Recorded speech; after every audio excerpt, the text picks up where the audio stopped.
All right, this is the push-up. This is a staple exercise for upper body strength. How we coach this at BFP, we talk about torque through the hips. We also want torque through the shoulders. So I'm going to set myself up by placing my hands on the ground with my fingers forward. I'm going to screw my palms into the ground. So if you noticed in the beginning of that video, just go back and watch. You can see my elbow pits rotate forward. That's going to create tension or torque through the shoulder, which is going to make this a stronger and stable position. All right, so looking from the side view, when the person lowers, we want to make sure from head to heel, they're nice and long, okay? So that straight line, head to heel, no low back sagging. Variations we can do out of the push-up. We do a lot of hand release push-ups, so that gets them to the ground. They have to retract through their shoulder blades and then push back into the ground. So they lose a little bit of ability to create tension, but when they put their hands back in the ground, they can find that and push against it, okay?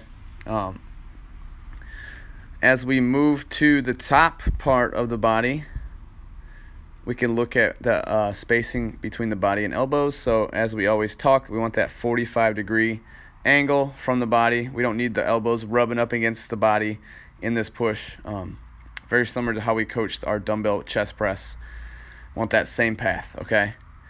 We can also look at shoulder blades. So on here, you kind of see my shoulder blades come close together, and then I push and they separate, okay? Sometimes you may look at people and one shoulder blade may move and the other one may not. So these are things you can look for.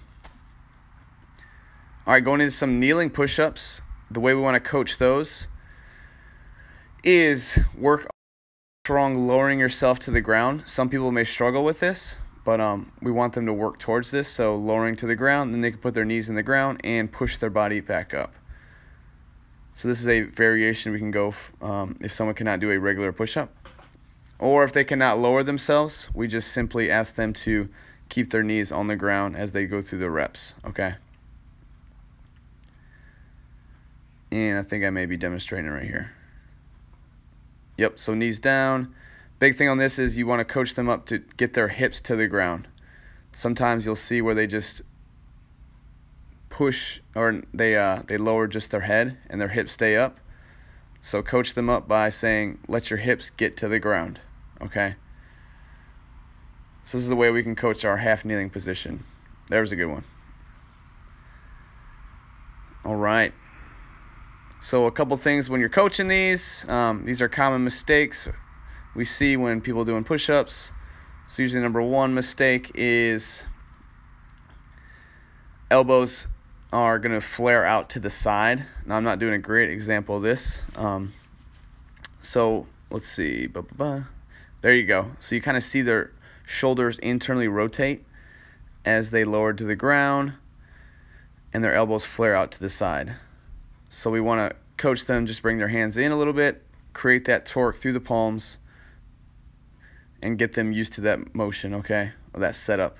Another mistake we see is specifically on the push-up, they cannot keep their low back flat. So this is where we may need to go to a band-assisted push-up where it helps pull the hips up together, or we can get them going down to that kneeling position, okay?